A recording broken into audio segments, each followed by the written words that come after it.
Hello students, पिछली video में हमने संविधान सभा की कार्यवाही, संविधान सभा की प्रथम बैठक और संविधान सभा के सदस्यों द्वारा बनाई गई विभिन्न समितियों का अध्ययन किया था। इस वीडियो में हम संविधान सभा की एक बहुत ही महत्वपूर्ण समिति, प्रारूप समिति के आगे की कार्यवाहियों पर और आगे की घटनाओं पर सिलसिलेवार तरीके से डिस्कशन करेंगे। तो सबसे पहले हम ये देखेंगे कि संविधान की एक प्रमुख समिति थी प्रारूप समिति। तो प्रारूप समिति किस तरह की समिति थी और प्रारूप समिति के सदस्य कितने थे, प्रारूप समिति कब गठित की गई। तो सबसे पहले मैं बताना चाहूंगा कि प्रारूप समिति के सदस्यों या प्रारूप समिति का गठन संविधान सभा के सदस्यों में से ही किया गया था। प्रारूप समिति के जो सदस्य थे वो संविधान सभा के सदस्यों में से ही थे। और प्रारूप समिति का गठन कब किया गया? प्रारूप समिति का गठन, यहाँ पर आपको बहुत ध्यान देने की बात है कि प्रारूप समिति का गठन 29 अगस्त 1947 को किया गया था। यानी प्रारूप समिति का गठन कब किया गया? बहुत ही महत्वपूर्ण प्रश्न बनता है ये कि प्रारूप समिति का गठन कब किया गया। तो प्रारूप समिति का गठन 29 अगस्त 1947 को किया गया था। अब बात आती है कि प्रारूप समिति में कितने सदस्य थे, यानी सदस्यों की संख्या। प्रारूप समिति के सदस्य, प्रारूप समिति के सदस्य इसमें 7 सदस्य थे। 7 सदस्यों में से, उन्हीं 7 सदस्यों में से एक अध्यक्ष थे और 6 अन्य सदस्य थे। तो प्रारूप समिति के सदस्यों का हम यहाँ उल्लेख करना चाहेंगे और मैं आपको बताना चाहूंगा कि प्रारूप समिति के कितने सदस्य थे। 7 सदस्य थे। Number 1 doctor Bhimrao Ambedkar.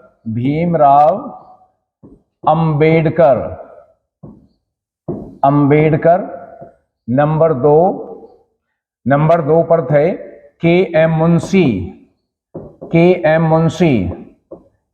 Munshi, Kanhaiya Lal Manikyalal Munshi, number 2। और नंबर 3 अल्लादी कृष्ण स्वामी अय्यर।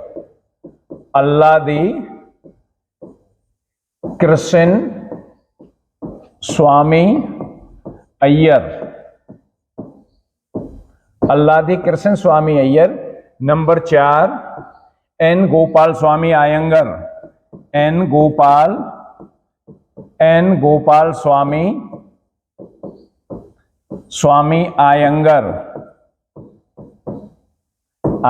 थे।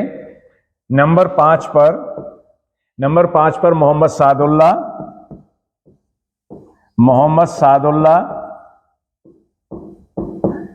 सादुल्ला इसके सदस्य थे। नंबर 6 बी एल मित्तर भी इसके सदस्य थे। अब यहां पर क्या है, बी एल मित्तर, जब प्रारूप समिति का गठन 29 अगस्त 1947 को हुआ था तो बी एल मित्तर को इस प्रारूप समिति का सदस्य बनाया गया था। लेकिन इसके बाद उन्होंने अपने खराब स्वास्थ्य के कारण त्यागपत्र दे दिया। उनकी हेल्थ ठीक नहीं रहती थी, स्वास्थ्य ठीक नहीं रहता था, तो खराब स्वास्थ्य के कारण उन्होंने त्यागपत्र दे दिया और उनके स्थान पर फिर एन माधव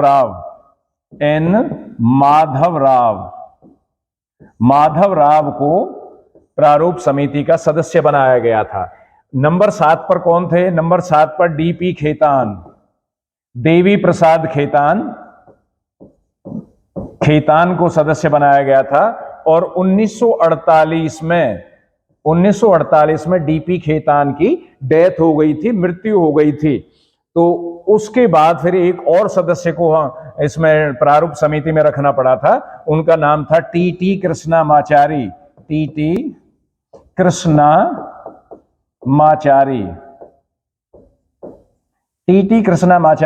संविधान सभा के 7वें सदस्य थे। संविधान सभा के 7वें सदस्य टीटी कृष्णामाचारी थे। तो इस तरह हम ये देखेंगे कि संविधान सभा के ये 7 सदस्य थे।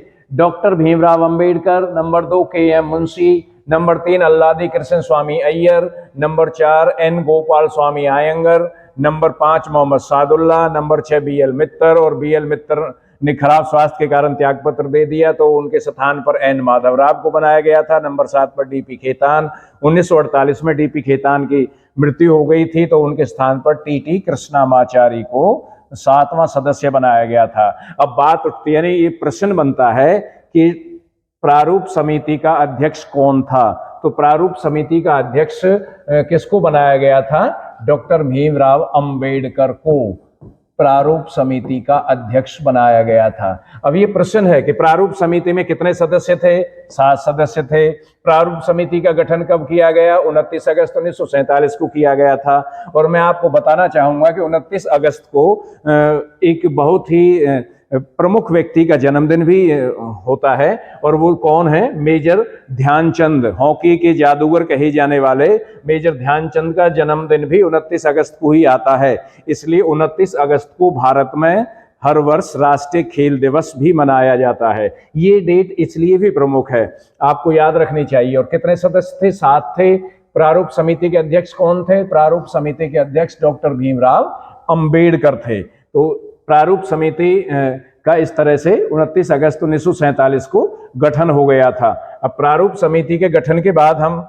आगे ये देखते हैं। BN राव का आपने नाम सुना होगा। BN राव, मैं पहले भी उल्लेख कर चुका हूं। BN राव संविधान सभा के संवैधानिक सलाहकार थे। यानी ये कौन थे? संवैधानिक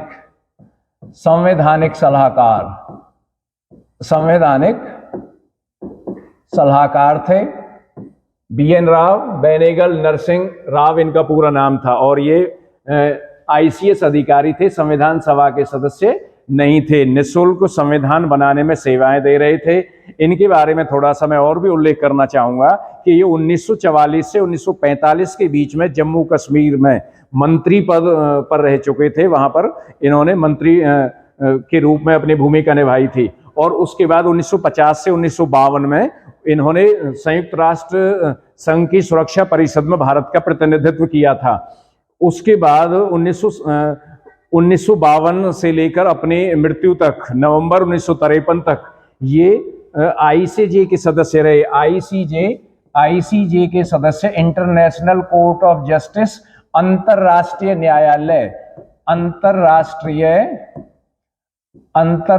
न्यायालय के सदस्य रहे थे। यानी कि अंतरराष्ट्रीय न्यायालय में न्यायाधीश रहे थे। अंतरराष्ट्रीय न्यायालय में न्यायाधीश रहे थे। तो ये संवैधानिक सलाहकार थे और इन्होंने संविधान का प्रारूप तैयार किया था। संविधान का प्रारूप तैयार किया गया था। वो कब किया था? अक्टूबर 1947 में इन्होंने संविधान का प्रारूप तैयार कर लिया था। और प्रारूप तैयार करने के बाद वो प्रारूप जो BN राव ने बनाया गया था, वो प्रारूप समिति को सौंपा गया था। तो जो प्रारूप तैयार किया गया था, उस प्रारूप में 243 अनुच्छेद थे। अनुच्छेद आर्टिकल्स को कहते हैं। 243 अनुच्छेद थे और 13 अनुसूचियां थी। 13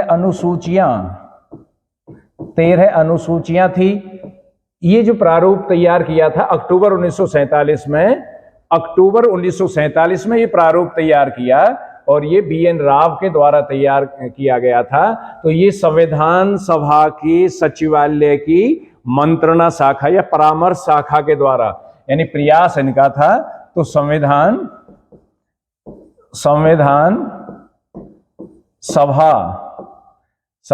सभा की परामर्श शाखा के द्वारा ये प्रारूप तैयार किया गया था। और मुख्य भूमिका BN राव की थी इसे तैयार करने में। इस प्रारूप में 243 अनुच्छेद थे, 13 अनुसूचियां थी। और ये प्रारूप किसको सौंपा गया? प्रारूप समिति को सौंपा गया था। और प्रारूप समिति ने इसी प्रारूप पर विचार किया था। तो प्रारूप समिति ने इस प्रारूप पर विचार किया और गहन विचार विमर्श करने के बाद, मंथन करने के बाद, प्रारूप समिति ने 21 फरवरी 1948 को वो प्रारूप किसको सौंपा? जो अपना इसके आधार पर फिर अपना प्रारूप तैयार किया था प्रारूप समिति ने। तो अपने प्रारूप को उन्होंने 21 फरवरी, यानी प्रारूप समिति ने 21 फरवरी 1948 को संविधान सभा के अध्यक्ष को सौंपा। यानी संविधान सभा को सौंपा, संविधान सभा को वो प्रारूप सौंपा था। अब बात यहां पर आती है, वो प्रारूप था, संविधान सभा को प्रारूप जो सौंपा था, वो प्रारूप समिति ने जिसको बनाकर उस पर, इस प्रारूप पर जो संविधान सभा की मंत्रणा या परामर्श शाखा ने बनाया था, उस पर प्रारूप समिति ने विचार विमर्श किया, प्रारूप समिति ने अपना प्रारूप तैयार किया और वो प्रारूप फिर संविधान सभा को सौंपा था। वो कब सौंपा था? 21 फरवरी 1948 को। तो जो प्रारूप समिति ने जो प्रारूप संविधान सभा को सौंपा था, उसमें 315 अनुच्छेद थे, यानी 315 अनुच्छेद थे और उसमें 8 अनुसूचियां थी। 8 अनुसूचियां, ये आपको ध्यान रखनी है। 8 अनुसूचियां थी, यानी जो प्रारूप समिति ने जो प्रारूप संविधान सभा को सौंपा था, उसमें कितने अनुच्छेद थे? 315 अनुच्छेद थे और उसमें 8 अनुसूचियां थी। और वो प्रारूप समिति को प्रारूप सभा ने संविधान सभा को ये प्रारूप सौंपा था। अब इसके बाद 4 नवंबर को क्या हुआ? जब संविधान सभा में प्रारूप समिति ने संविधान का प्रारूप सौंपा, तो उसके बाद फिर 4 नवंबर से लेकर 9 नवंबर तक, यानी 4 नवंबर से लेकर 9 नवंबर 1948, 9 नवंबर 1948 को क्या हुआ? उस प्रारूप पर विचार हुआ, उस पर क्या हुआ? वाचन हुआ, यानी रीडिंग। जैसे बिल पेश होते हैं लोकसभा राज्यसभा में, बिल बनाने की जो प्रक्रिया होती है उसमें रीडिंग होती है, उसमें वाचन होता है, विचार विमर्श होता है। तो उस पर 4 नवंबर से लेकर 9 नवंबर तक विचार विमर्श हुआ, जिसे पहला वाचन कहते हैं, यानी जिसे पहला वाचन जिसको कहा जाता है। और इस पर विचार विमर्श हुआ 4 नवंबर से 9 नवंबर के बीच में। फिर आगे दूसरा वाचन, यानी दूसरा वाचन संविधान सभा में उस प्रारूप समिति के द्वारा सौंपे गए प्रारूप पर हुआ। दूसरा वाचन 15 नवंबर से 17 अक्टूबर 15 नवंबर से 17 अक्टूबर 1949, 15 नवंबर से 17 अक्टूबर 1949 तक, यानी ये तो 15 नवंबर 1948 की बात है, 1948 की बात। और दूसरा वाचन 15 नवंबर 1948 से लेकर कब तक चला? 17 अक्टूबर 1949 तक चला। इसमें डिटेल से उस प्रारूप पर विचार विमर्श हुआ। कहां पर हुआ? संविधान सभा में हुआ, और पूरे गहनता के साथ डिटेल से विस्तृत रूप में विचार विमर्श हुआ था। और फिर बहुत से पब्लिक के लिए भी ये बिल पब्लिश किया गया था, और इसमें बहुत से संशोधन, प्रारूप में बहुत से संशोधन करने के लिए सभा पटल पर संशोधन रखे गए, यानी उसमें परिवर्तन की मांग की गई। बहुत से जैसे आपत्तियां या कोई और संशोधन की मांग इस तरह से रखी गई थी। तो इसमें 7635 संशोधन, यानी इसमें 7635 संशोधन सभा पटल पर रखे गए कि इतने संशोधन उसमें हुए। और जिसमें कितने संशोधनों पर विचार किया? 2473 संशोधनों पर विचार हुआ, यानी 2473 संशोधनों पर विचार हुआ। यानी दूसरे वाचन में 7635 संशोधन सभा पटल पर रखे गए, उस प्रारूप में इतने संशोधन आए, और जिनमें से 2473 संशोधनों पर विचार विमर्श हुआ था। तो इसके बाद जब विचार विमर्श हुआ, तो विचार विमर्श करने के बाद एक तीसरा वाचन हुआ, संविधान का तीसरा वाचन। तीसरा वाचन कब हुआ? वाचन को रीडिंग कहते हैं।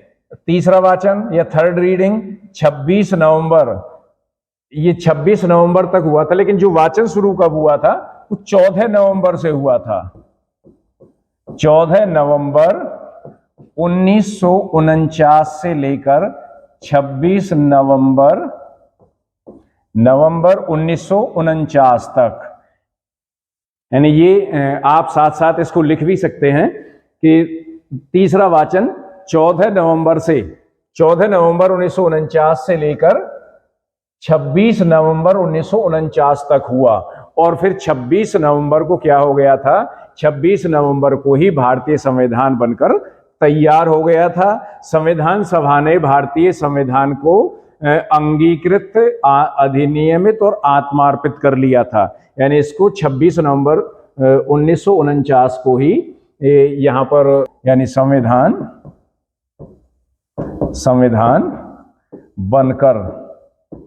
बनकर तैयार हो गया था। तैयार हो गया, कब हो गया था संविधान बनकर तैयार?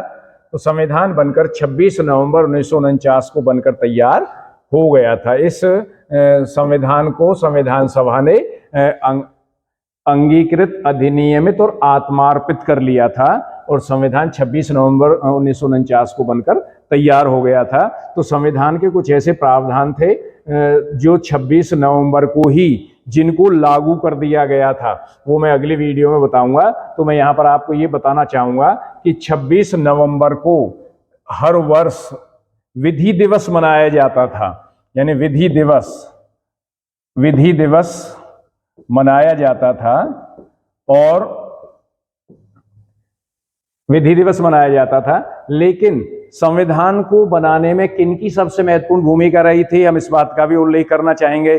संविधान को बनाने में सबसे जो महत्वपूर्ण भूमिका थी वो डॉक्टर भीमराव अंबेडकर की थी। डॉक्टर भीमराव अंबेडकर को संविधान का जनक भी कहा जाता है, भारतीय संविधान का जनक कहा जाता है, भारतीय संविधान का निर्माता कहा जाता है। वो अनुसूचित जातियों के निर्विवाद नेता के रूप में एक संवैधानिक विशेषज्ञ के रूप में भारत में विशेष ख्याति उनकी थी। भारत में बहुत ज्यादा वो प्रसिद्ध थे इस बात को लेकर। और फिर सरकार ने 19 नवंबर से लेकर भारत सरकार ने 19 नवंबर को क्या किया था? भारत सरकार ने यानी 19 नवंबर को क्या किया? 19 नवंबर 2015 को भारत में संवैधानिक मूल्यों को बढ़ावा देने के लिए, संवैधानिक मूल्यों को स्थापित करने के लिए अच्छी तरह से और संवैधानिक मूल्यों को बढ़ावा देने के लिए 26 नवंबर को यानी 26 नवंबर को क्या किया? 26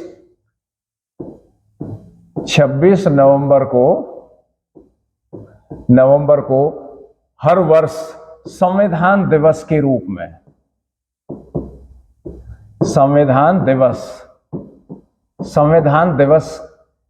में मनाने का निर्णय लिया। और तभी से ही 19 नवंबर 2015 से हर वर्ष 26 नवंबर को हम किस दिवस के रूप में मनाते आ रहे हैं? संविधान दिवस के रूप में मनाते आ रहे हैं। तो ये संविधान के निर्माण की प्रक्रिया थी। 26 नवंबर को संविधान बनकर तैयार हो गया था और इसके बनाने में डॉक्टर भीमराव अंबेडकर का विशेष सहयोग रहा था, योगदान रहा था। उनको संविधान का जनक कहते हैं। और केवी राव ने तो यहां तक कह दिया है कि डॉक्टर भीमराव अंबेडकर संविधान के जनक ही नहीं है, वो संविधान की जननी भी हैं। यानी संविधान की जननी भी है। तो इस तरह से उनका बहुत ज्यादा महत्वपूर्ण योगदान संविधान के निर्माण में था। आज की हमारी वीडियो यहीं तक रहेगी। अगली वीडियो में फिर हम बताएंगे किस तरह से 26 जनवरी 1950 से संविधान लागू हुआ था। तब तक के लिए धन्यवाद।